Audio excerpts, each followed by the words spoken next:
This is the Happy Families podcast. Thanks so much for being a part of these in-depth podcast discussions. My name's Dr. Justin Coulson. I'm a dad to 6 kids and the author of 6 books about raising happy families. And on this episode, we're having a conversation with Lenore Skenazy. She's the president of Let Grow, a not-for-profit organisation that promotes childhood independence and resilience, and also the founder of the free-range kids movement. Lenore was also branded, quite famously, the world's worst mum. Let's start at the peak Lenore Skenazy moment where you've got a 9-year-old son. It's probably, what was it, about 10 or 12 years ago now? Oh my God, he's 22. So. Oh, wow. Okay, so, yep. So you've got a 9-year-old son and you say, mate, why don't you catch the subway home? No, that's not what I say. First of all, we don't say mate. But more importantly, our son was asking us if we would take him someplace he'd never been before and let him find his own way home on the subway, which is how we get around in New York City all the time. And this was not something that our older son had asked us when he was 9. So it was something that we really had to think about, my husband and I, before we said yes. But then finally we did say, okay, we'll do this. We'll let you take the subway by yourself. It's kind of independent, really, isn't it? 9-year-olds aren't usually saying, give me a challenge. Let's just drop me somewhere in the city and let me try to get home. So has he always been an independent-minded kind of kid? I would say he is, but I think that we're sort of right and wrong on whether kids have always or don't ask this kind of thing. I think that a generation or two before this, it wouldn't have been a conversation because it would have happened naturally. You know, kids would have been either getting on their bikes if they were in the suburbs or riding the bus or subway if they were in the city, you know, to get to a music lesson, to get to school, to get to grandma's house, to get to an empty lot and start a baseball game and hang out there all day. And so even the fact that he had to ask, as opposed to this just being a normal thing that kids just do on their own, is indicative of it being, you know, a more sort of mother may I kind of era than it was before. So yeah, he was asking and that was unusual, but I don't think his independence would have been unusual in any other generation. When you had the conversation with your husband and then decided that, we're comfortable with this, we'll give it a go, we'll take you into the city and we'll go home and then we'll see you at home in a couple of hours, hopefully. What were you... That's a bigger... you're making it into a bigger deal because we were in the city, right? We lived in Manhattan at the time and we were sending him, we just took the subway up to this beautiful fancy department store, which is why it was someplace he'd never been before because we don't usually shop there. And then all he had to do was come back down on the subway about 4 or 5 stops. And then we don't live right near there, so he had to take another little bus across town. Altogether, it might have taken an hour, if that. When you went through this conversation and actually got to the point where you're like, okay, let's do this, what reservations did you have? At what point were you thinking, are we crazy? Is this normal? A generation ago, it would have been fine, but it's a different world now. What are we thinking? What sort of concerns did you have? Beforehand, we had the concern that we wanted to make sure that he knew what he was doing. And so even though we are on the subways all the time, you know how some kids love certain things, like there are kids who love cars or dolls or whatever. He loved the subway. He loved public transportation. But we wanted to make sure he understood that you're reading the map and the green line, which is the line that he was going to have to take.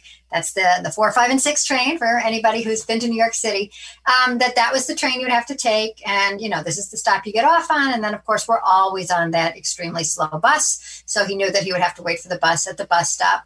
I don't recall telling him this that time, but I've always told my kids that you can talk to strangers. You can't go off with strangers. So if you need help from somebody, certainly you can ask a question of somebody, but you can't get into somebody's car. You can't go off with somebody. And other than that, we prepared him with a couple of things. We gave him a subway map, $20 just in case he needed something went really terribly wrong and he needed to take a cab or something. Quarters, because even 12 years ago, there were still some payphones in the subway, and a Metro card, which is the card that you slide through the entryway to get into the trains to pay your fare. And so I'd say that we didn't think we were crazy because we were preparing him, and because it wasn't something that he was saying, no, Mom, I don't want to do this. This was his idea and something that we had all discussed and decided he was ready for. I'm a reporter by trade. I spent years and years at the New York Daily News, which is, if you've seen the Superman movies, it's actually They call it the Daily Planet, but they shoot the movies at the Daily News, which is where I worked. And so as a tabloid reporter, I was steeped in the city. I went everywhere on stories hither and yon. And I had a very, I'd say, realistic view of the city based on being very much part of it. And that's very different from, I think, the way the story obviously resonated around the world, because if you watch, TV shows, especially Law and Order, set in New York City, you think there's a murder every second, and they're always children, and they're always raped beforehand, and they're always cut into pieces. And in fact, the crime rate right now is crazy because of COVID. But since the 90s, the crime rate has been going down, down, down, down, down. So given all that, I didn't think we were crazy. And in fact, there are a lot of things that I wouldn't let my 9-year-old do, and that I'm sorry that my 22-year-old does. I absolutely am terrified of cars, but I guess he has to drive. But taking the subway did not strike me as crazy. Every now and again, I'll send my kids off to play in the park, or I'll tell them to go for a walk around the block or jump on their bikes and ride to school or whatever it might be. And as they leave the driveway, my heart goes with them. And I think to myself, I know what the crime statistics are loosely. I know that I live in a pretty safe area. I know all of these things, but there's this part of me that just seizes up and thinks, what have you just done? You've sent the 10-year-old on a bike ride with a 12-year-old. What's going to happen now? It's a challenging thing. And then, maybe the 6-year-old says, can I go too? And I think to myself, well, can I send a 6-year-old in the care of a 10 and a 12-year-old? And at this point, the answer is no, because she's 6. But it's a really, really, really big challenge to kind of encounter and work through these things, even when you know rationally that it should be just fine. Well, I have to say that this weekend, my kids were visiting me, and they're now 22 and 24. And when they were driving home together, I was like, both my kids are in a car together. Oh no, which is just normal. But here's what we're talking about. You're saying, is it rational or irrational to worry this way, to calculate the odds as we're doing? I'd say that there's no way to be a parent without being worried, or at least I haven't figured that out yet. But what I think is different from about our generation, and actually I'm older than you, so about your generation, and then our parents or grandparents or anybody before that, is that when my mom let me walk to school, and it was age 5, and she didn't do it because she was a free range mom or a crazy person. She was doing it because everybody let their kids walk to school at age 5 in the suburb where I was growing up outside of Chicago. She was a nervous mom. She was a regular mom. But back then you let kids do that. And when you let the children go, you weren't sitting there going, oh my God, I hope she makes it. It's going to be about a 6-minute walk. And she's only 5 and she's so small and the world is such a terrible place. And if anything terrible happens to her, I couldn't live with myself. Forget it. I'm going to go get her and drive her myself. And that simply wasn't the catechism back then. You didn't have to go through what about, and then name, what about, Elizabeth Smart? What about, Maddie McCann?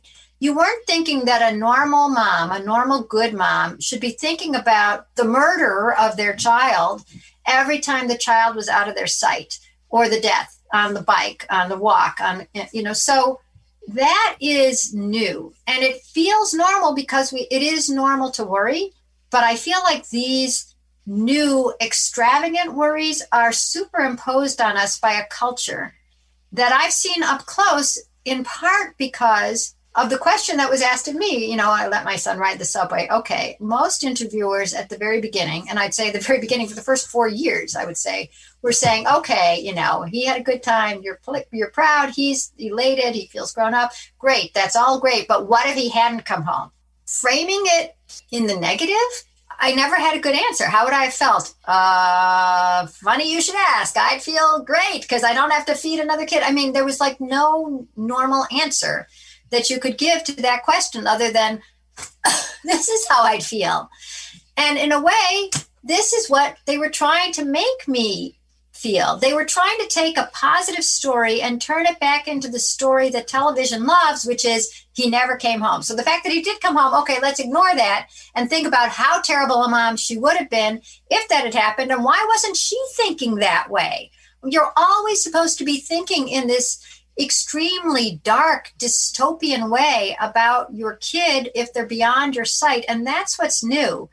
And I feel like it's superimposed by questions like that. When an interviewer would say, well, how would you have felt? It's like, you know how I feel. I would feel lower than hell. Okay. But why are we talking about it? Why can't we celebrate when a kid does something normal that I'd say, most 9-year-olds could do if they felt like it? Worry is normal. But us worrying when the kid goes around the block, worrying, I would say, even if a 6-year-old is with a 10 and a 12-year-old who love him or her and care about them, that's new. What I'm interested in is this. You've been doing some work with letgrow.org with one of the best thinkers in the world of psychology, Jonathan Haidt. And actually, two of the best thinkers in the world of psychology, Jonathan Haidt and also Peter Gray, Dr. Peter Gray. Now you're just showing off. Another genius, yeah. Yeah. Well, I just want to talk about John at the moment because his research is what has fascinated me the most, because Peter really focuses on the play aspect of life, and John has always focused so much more on the social psychology and the data and trends. And what I'm really curious about is as you've worked as a trio, what have you discovered in the data? What's the data showing in terms of this? Well, is there a trend? And everybody's, getting so excited about the outliers, the unusual stories. First of all, I do think there's something. I'm happy you mentioned the outliers and the unusual stories, because I feel like they are driving so much of our regular life based on the saddest, worst, most anomalous, unpredictable stories, that if there was some way we could get rid of the story of one horrible accident or one horrible crime or one horrible shooting, I think we would all be at a much better set point, rather than using those terrible outlying stories as the norm from which we decide how we should live our lives. But the thing that, Jonathan Haidt is a big fan of free-range kids, and he's raising his free-range kids, and I feel great about that. But he came to me a couple of years ago, and his hypothesis was that young adults, and by young adults we mean college age and a little bit beyond, were becoming fragile. And as it turns out, Dr. Peter Gray had noticed this too, that, I think it's great when kids go for, the psychological services they need. And believe me, I live in New York. I'm a Jew. I'm a woman. I've been through as much therapy as anybody could possibly have because of these demographics. So I love therapy. However, it seems like at this point on the college campuses, and I'm talking about before COVID because COVID is just so weird, that the colleges could not keep up with the number of kids who were seeking therapy and who seemed to be falling apart, and not falling apart after a breakup with a girlfriend or a boyfriend or something very large, but often after a B, and not a B like a Z B, like a B minus, or after an argument with the roommate, after a mouse in the dorm. And John and Peter were thinking, where is this fragility coming from? Why do the kids think they need to talk to either a counselor, or they have to talk to their dean because they're so worried about their grades, or they're calling their parents as they walk across the campus because they feel afraid to walk without talking to somebody while they're crossing the campus? This seemed new, and it seemed sad. Here it is, this blossoming time of your life, and yet a lot of kids were very, very anxious and depressed. And if you're asking about the data are that anxiety and depression among young people has been going up for the last several decades. And I hate to talk about it, but so is suicide. So it's not just, choosing to call more things depressed, or kids saying I'm depressed because there's a certain social cachet to it. It really does seem to be weighing on the kids. And so John came to me and said, I think this is starting younger. You seem to be the only person, I'm not the only person, who is trying to fight the overprotection that seems to be undermining kids. And let's work together and start a nonprofit that tries to overthrow the overprotection that is not helping kids, it's hurting kids. And so I said, no, I didn't want to start a nonprofit. I'm a journalist by trade. I like just being a lone wolf on my free range track. But a couple of years later, he persuaded me. And also by then I found somebody who actually knows about how to start a business. And so together, the three of us, plus Daniel Schuckman, who used to be the chairman of FIRE, which fights for free speech on campus, also worrying that there was a trend on campus where kids were saying that if somebody came to speak whom they didn't like or whom they disagreed with, rather than saying, why'd they invite this jerk? Or rather than reading up on that person's work and then coming and raising your hand at, in the Q&A time and, offering a piercing critique and a question to boot. Instead, they were saying, don't let them come on campus. I'm not safe if this speaker is coming to campus. And we're not talking about a rabble-rousing, machete-wielding speaker. We're talking about a speaker with a difference of opinion or often in a different political party. And so Daniel was worried that free speech was going to die, because if it seems like it's actually hurting somebody, actually physically harming someone, how could you fight for it? How can a president of a college say, no, we're going to have that person come speak anyway, if the students feel like that is literally putting them in danger? So there's this idea of the sort of through line through all this is seeing a normal situation that everybody has dealt with in the past, whether it's a speaker you don't like or a walk to get your cricket magazine. And instead of seeing it as just something that either is okay or maybe even good, it was all seen through the lens of risk and danger. And so we started Let Grow with the desire to start so young with kids, getting them used to being part of the world, being challenged, standing up for themselves, having fun, being curious, following their interests, organizing a game without some adult deciding whether you're in or out and who's on what team, just doing some of these age-old things that seem to be, since time immemorial, part of childhood, giving them back to children and making parents feel that it's a good idea, that it's not crazy dangerous, and that actually you're doing something that not only does Let Grow approve of it, but these extremely vaunted social psychologists and other moral psychologists think is good for your kids. So we wanted to re-normalize the idea of giving kids back some independence. There are so many things that I want to pull out of there, and time is going to get the better of us because there's still so much that I want to talk to you about. Maybe I've just made 3 notes as I've listened to everything that you've said, and I'm going to ignore the rest of it, not because it's not brilliant to discuss, but simply because time won't allow us to discuss all of that. The first thing that I want to highlight is something that you prompted in my memory as you talk about the trends and the data. I've been looking into perfectionism recently, and my sense. Very interesting, yeah. My sense is that perfectionism is following the same trend and is probably linked here. The idea with perfectionism is that I either expect a lot of myself or I feel like everybody else expects a lot of me. And it seems that the most complex and debilitating form of perfectionism, there is another form as well, by the way, and that's when you expect perfection of those outside you. So there are 3 forms of it. But the one that seems to be most debilitating is the one where we have an expectation that everybody around us expects so much of us and we can't possibly live up to it. And what I'm hearing is, as I think about John and Greg Lukianoff's book, The Coddling of the American Mind, and I think about the things that you've just talked about, is there seems to be this desire on the part of parents to create a perfect world for their children, a world where their children don't have to take risks and always do feel safe. Because if we can create that Instagram-worthy perfect world, and I know that I guess I'm relying on tropes and stereotypes a little bit as I summarize a whole lot of things here.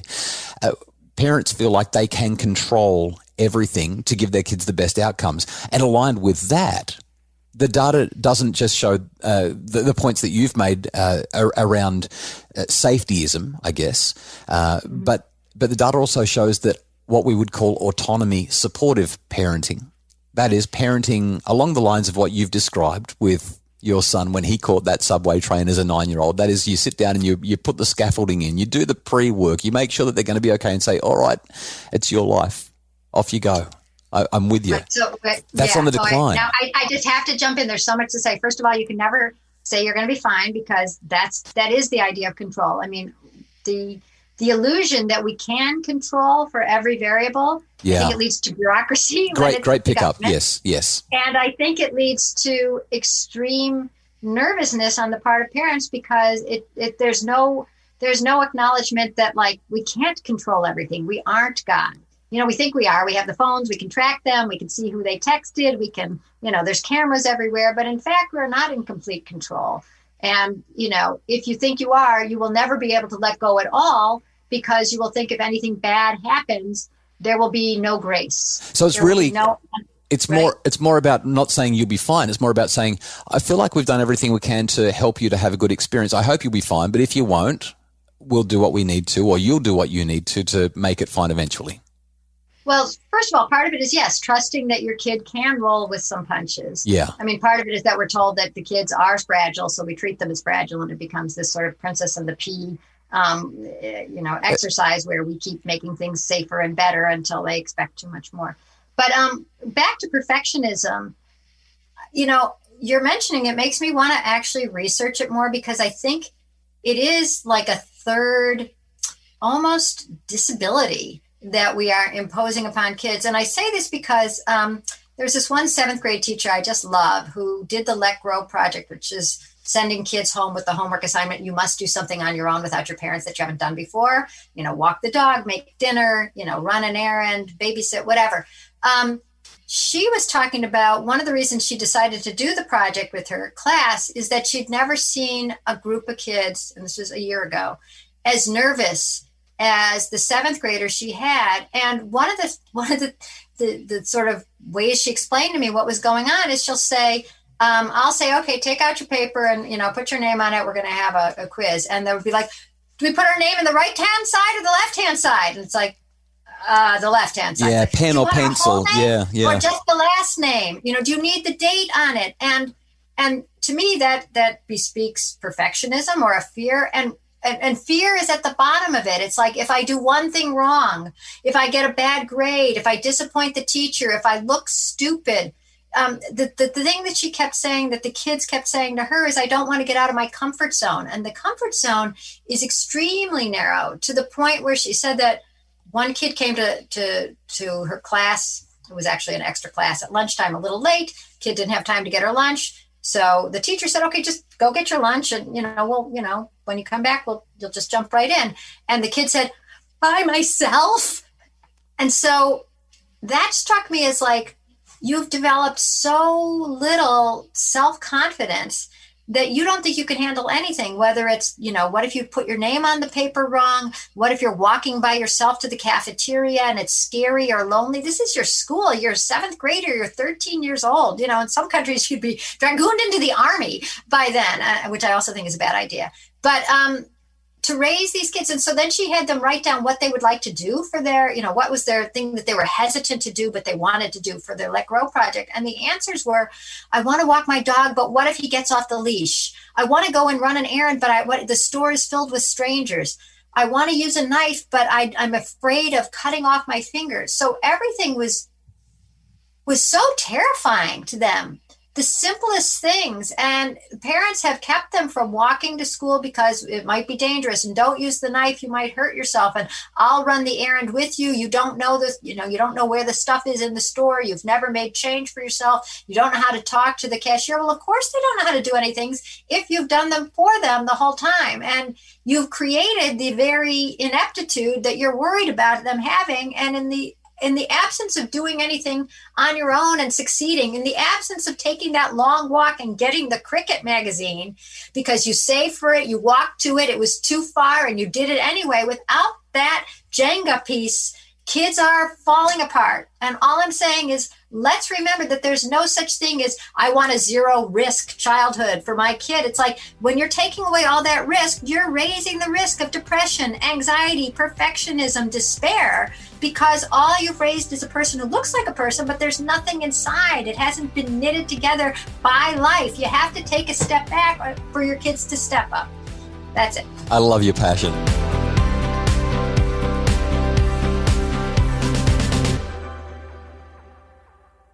I'm thinking so many thoughts. Let me go back a quick step. You know why kids love kids' books? Because they're always about the kids. The parents, the parents have vanished. Where are the parents? The kids are living their lives, and they're exploring the woods, or they're climbing the trees. They're having their adventures, and they've got the Patronus. Yes, they're so much Potter, joy right? to be had when the parents aren't around. I've heard you talk about the difference between risk and risky. Right. Risk is inherent in everything. I mean, boy, I don't watch them, but a friend who watches the home improvement shows, oh, I wish I had a better looking house. Obviously, I don't watch the home improvement shows. Look at this place. But those who do tell me that they keep hearing a couple of things, parents that are saying that seems like it's a normal desire right now. There's parents saying, I don't want any walls in the, I want to be able to have a clear sight line to my kids at all times. It's like, those poor kids, sometimes you just want to get away from your mom and sneak the comic book, Well, it's like social media, right? The kids have discovered that parents are always watching what they're doing because social media is risky. And let's face it, there is risk in anything that happens online. In everything. But the kids. But there's also risk in not doing it and being the only one who doesn't have a way of communicating and planning. But I wanted to say the idea of risk and risky. And so the parents want to get rid of the sight, any blocks to the sight lines. And then a lot of times, and I haven't seen these, so this is hearsay, they don't want a house with stairs.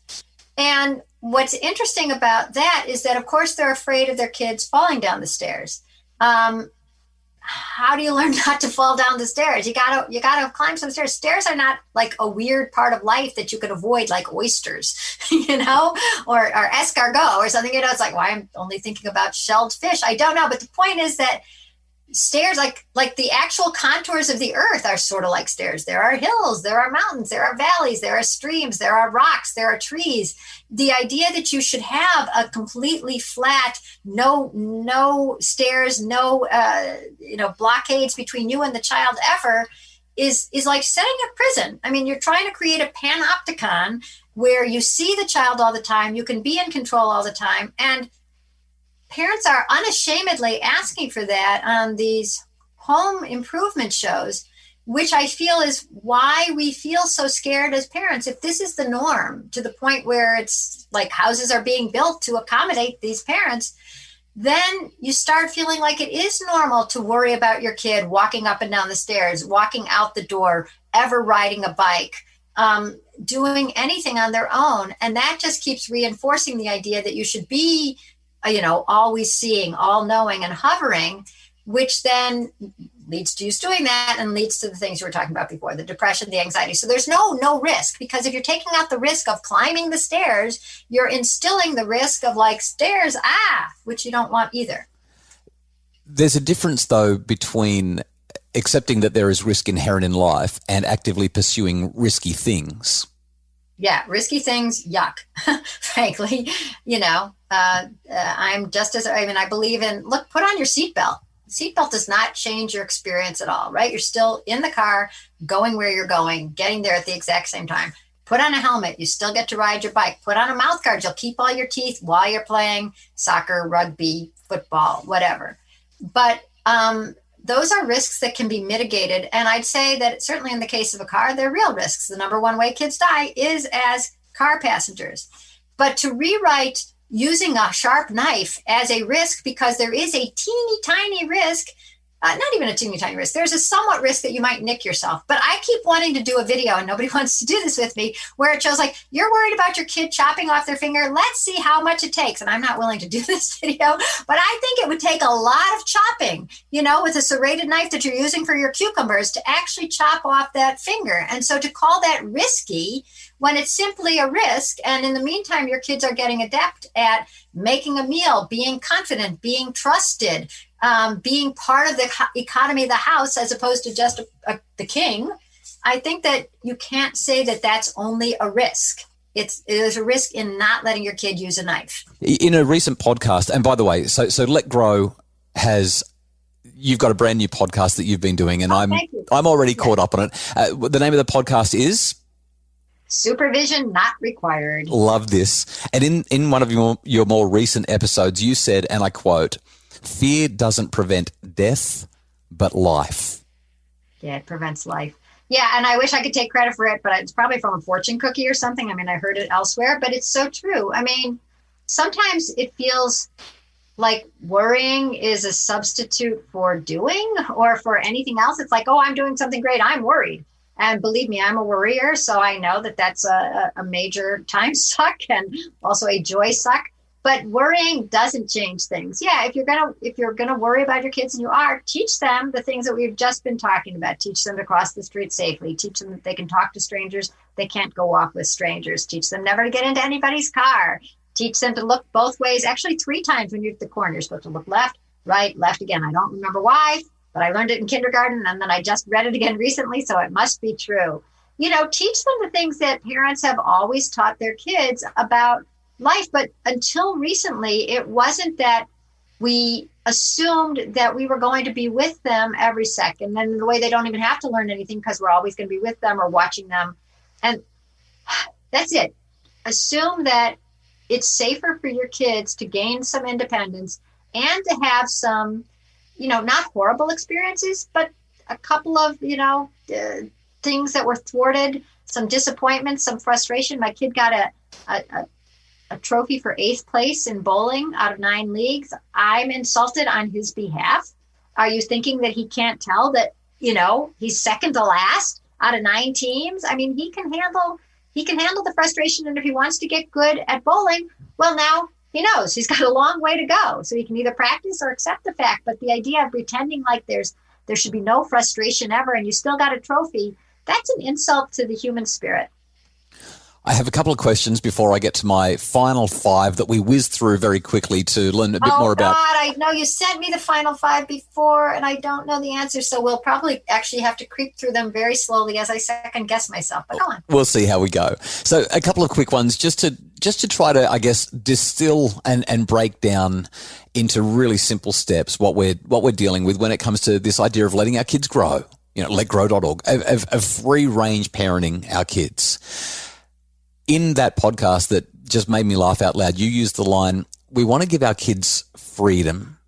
And then you said, not so much freedom that they're hitchhiking to the crack house, but we want to give them freedom. So how do parents who are really wrestling with some of the things that we've talked about today identify, where do they start? How do they get to the point where they say, okay, I will let my child walk or ride to school, or I will give them this freedom in this way or that way? How do they do that? I know that Let Grow's got some resources to help with this, but what guidance would you give? First I do have to put in a plug for our Let Grow project because it's free. And so is the Let Grow Independence Kit. Pretty much everything that we do is free. And the reason I'm mentioning it is because it is very hard to be the only parent who is doing something that goes a little bit against the grain. If nobody is letting their kid ride their bike, more than 2 blocks, and you say, I think you can go all the way to the drugstore, or whatever, not the drugstore, the pharmacy, the candy store, whatever. Oh my God, candy. If you're saying that your kid can do something and other parents aren't, it is harder to do. And so when schools do the Let Grow project, where all the teachers are sending all the kids home with the assignment they have to do something on their own, then you're not the only one. And in fact, then your kid and your neighbor's kid can go together to the park or together to the store. So the reason I recommend the Let Grow project and its corollary for distance learning time, the Let Grow Independence Kit, is because you don't feel alone. And that is a much easier way to go because you are changing the norms together, right? We've heard from towns that have done this project that afterwards, like the principal went around 2 weeks after her school had done the Let Grow project, and she saw 2 kids on bikes, a kid on a roller skate and a kid on skateboard in just her little ride home. And she said she'd never seen kids outside on their own before. So it changes the norms. It's much easier to be brave when everybody else is being brave to the point where it doesn't even feel brave anymore. It just feels normal. Just like we were talking about at the beginning of this, our discussion, when your mother would let you walk home at age 7 and get yourself a snack and walk back to school. She didn't have to be Evel Knievel brave. She was just part of the norm, and so were you. So it's easier when you do it together.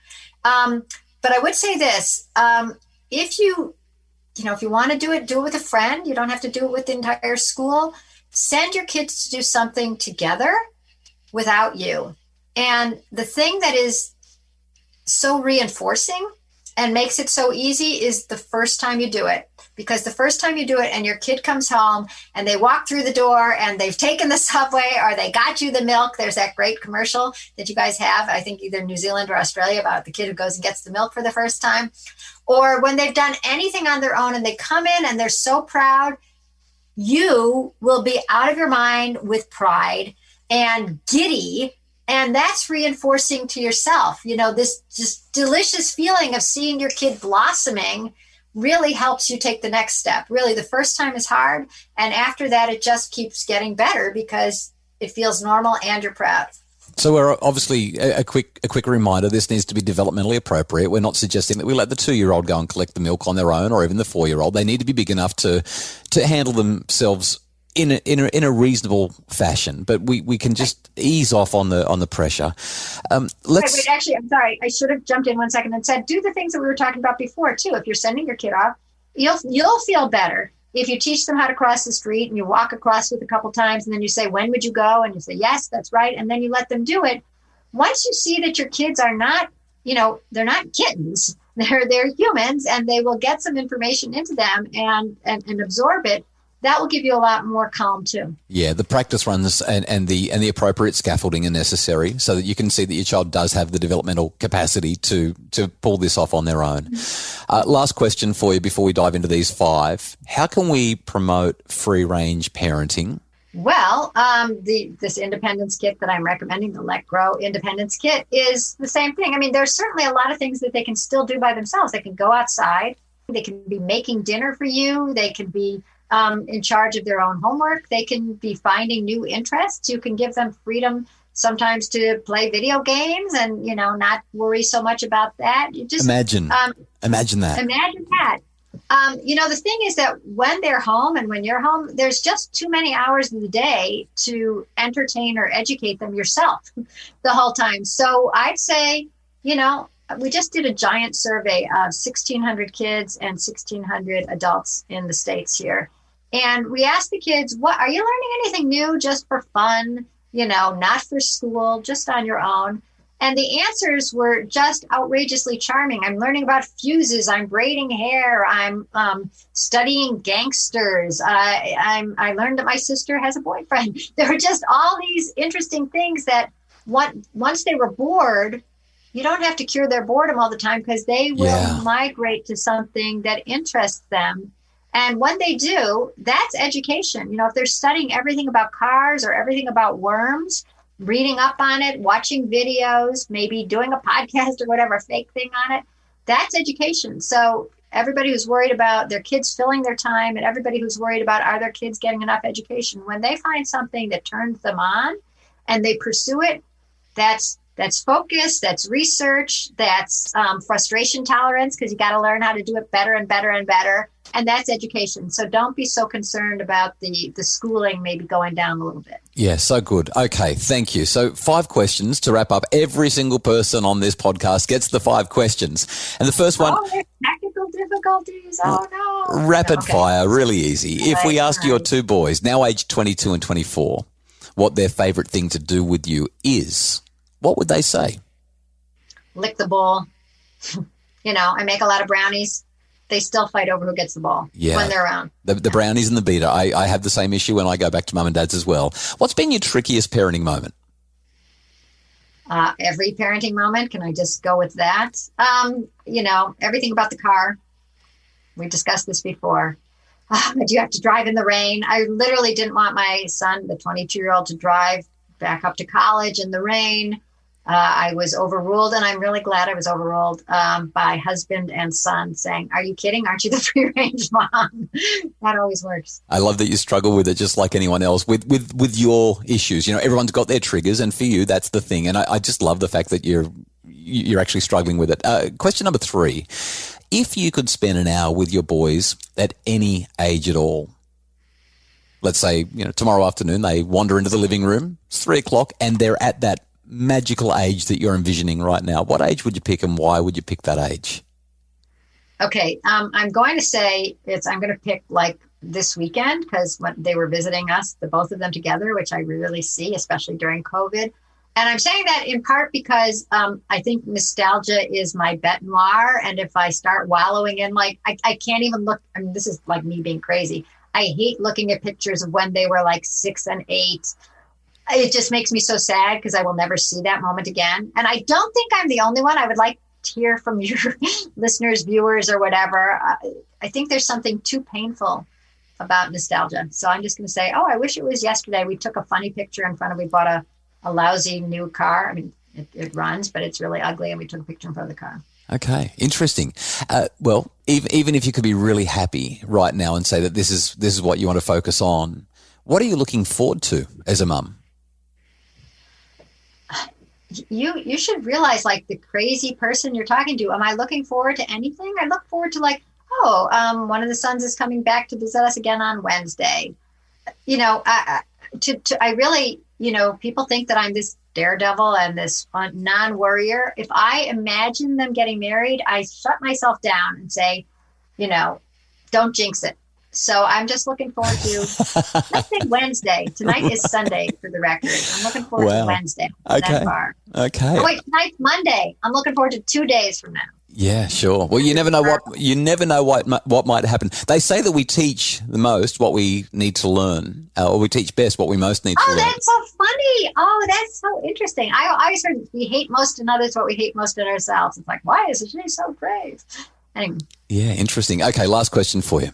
If you could go back to yourself, and now I know that there's no nostalgia in this one. Okay, this is the advice question. If you could go back to you when you were a brand new mum, having one of those really tough moments with your children where things just aren't working out right and you've got no experience in this parenting at all, what advice would you give to yourself if you could go all the way back to the beginning, 20-odd years?